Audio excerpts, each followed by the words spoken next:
Okay, welcome to Blowhole. But this time, we'll go deeper. Game? Game. Alright. Mga kapatid, Pinoy Explorer is back. Go! 1, 2, 3! Malakas ang current sa dagat at ang agos ng tubig nakikipaglaban sa pagtatangka naming sisirin ang pinagmamalaking blue hole ng Romblon. Sa ganitong sitwasyon, delikado ang pagdadive sa blue hole. Posible raw kasing biglaan kaming hatakin pa itaas ng agos ng tubig. Mapanganib daw ito dahil maaari itong maging sanhi ng decompression sickness o sakit na delikado sa katawan ng sino mang diver. Ang panlalabo ng paningin, sakit ng ulo, hirap sa paghinga at pagkaparalisa ng mga binti ay ilan lamang sa mga sintomas na nararanasan ng isang diver kapag tinamaan siya ng decompression sickness. Kaya dapat maging alerto. Ano mga kapatid, tutuloy ba tayo o hindi? Siyempre, tutuloy.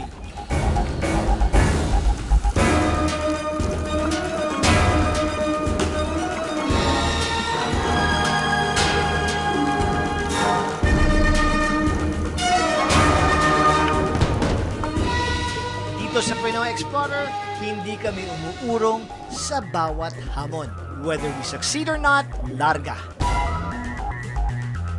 Gaya ng inaasahan, extremely challenging ang pagbaba sa blue hole.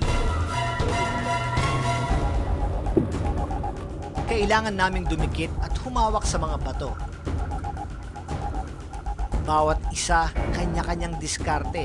Sa ganitong klaseng diving, kailangang alerto ka sa anumang posibleng mangyari. Matagal lang kaya ng inyong explorer at ng mga kasama kong divers ang tindi ng agos at current sa ilalim ng blue hole? Bibitinin ko muna kayo mga kapatid, okay? Kamustahin muna natin ang dalawang girls sa lunch hunting nila. Ganito kami mag-snorkeling. Nasa boat lang. Sabi isda eh.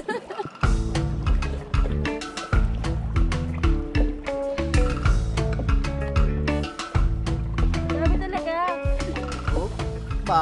Enjoy na enjoy pala ang dalawa at sumakay pa ng bangka para mangulit lang sa mga mangingisda.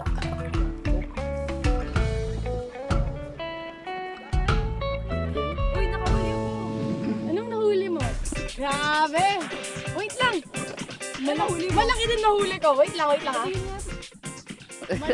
Natasha, last mo na yan ha? Ano yan? Bilis. Ay, mukha kasing tilapia pag malayo. Gretchen, ano ba talaga? Kawawang isda. Kakainin na nga for lunch. Hindi ba malaman kung tilapia ba siya o lapu-lapu? Aga, may pagkain na kami. Ingit ka, pa-dive-dive ka lang dyan. Kami, huli ng isda. We, di nga.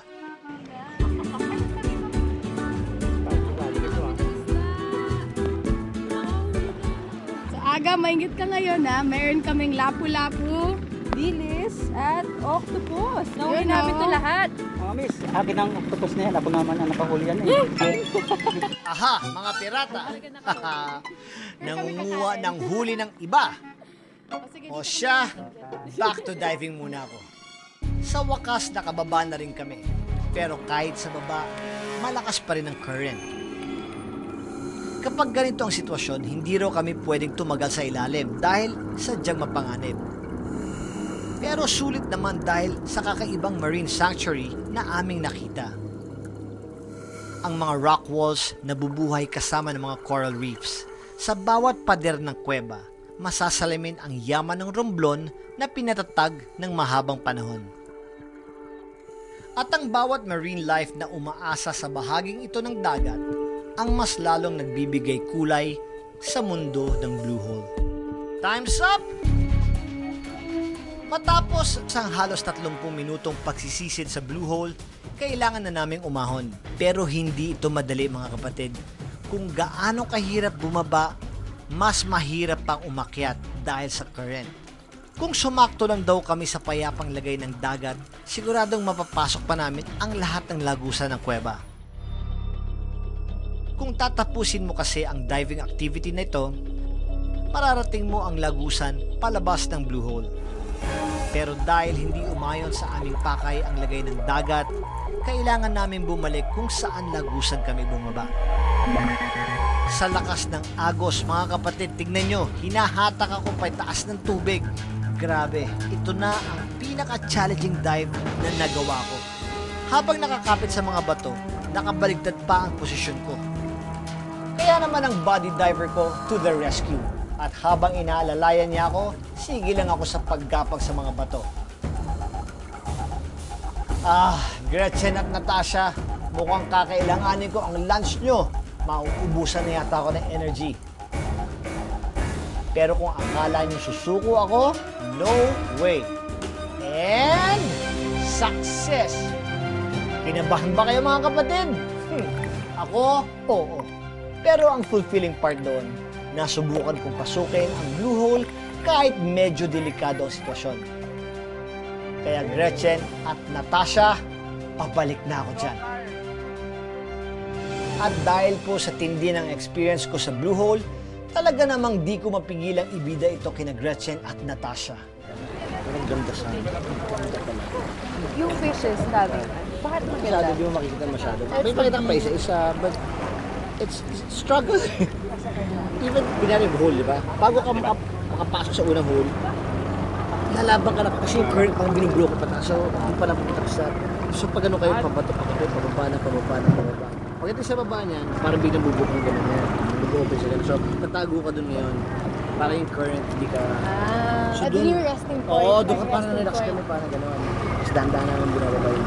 Grabe, nakakatakot din. Yeah. Kasi kailangan yung shot to, ano lang. Hindi ka nagmamagali.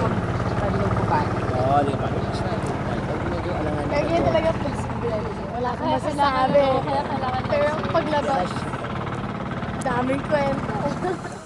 Ang extreme diving experience ko na ito, nag-iwan pa ng marka. May sugat sa gitna. Oo. Yan ang basis. Eh, grabe. Kahit bakit kami, nakabaliktad kami. Kasi yung current was blowing you up like that. And you can't shoot up, you can dive. Eh, wala kaming gloves. So, nakakapit sa mga pores, ang sharp yun eh. Experience. Wild experience siya, wild experience. Pwede ba kumain na? Kain naman muna tayo, hindi pa ako nag-breakfast.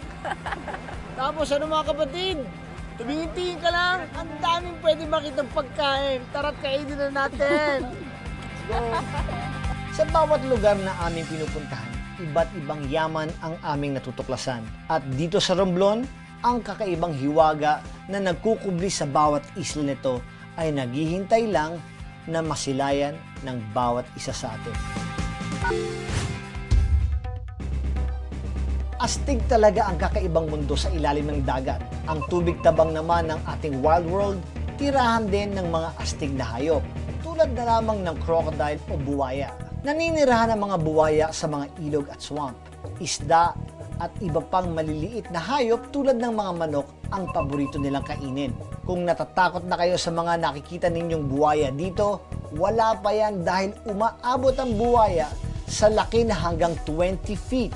At ang pinakamagandang halimbawa dyan ay walang iba kundi ang ating very own na si Lolong na umabot ang laki sa 20 feet and 3 inches. Hindi rin biro ang lakas ng kagat ng isang crocodile dahil ito ang may pinakamalakas na kagat sa lahat ng mga hayop. Umaabot ang puwersa ng kagat nito sa 22,000 newtons. Katumbas ng puwersang yan ang 2 kotse. Kaya mga kapatid, ingat sa kagat ng buwaya, ang hayop na may pinakamalakas na kagat dito sa wild world.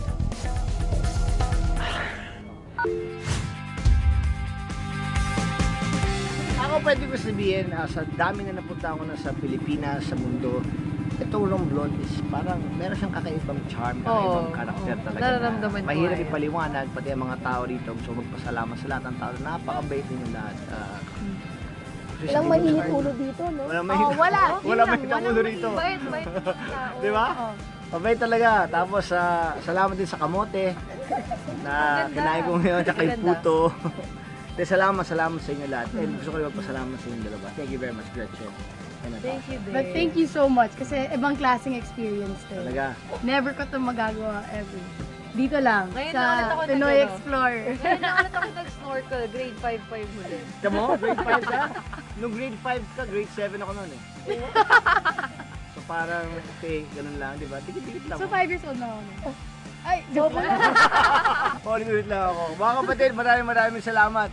Tulad lang parati ko kasi sinasabi, tumingin-tingin ka lang, ang daming pwedeng matuklasan. Maging isang Pinoy Explorer!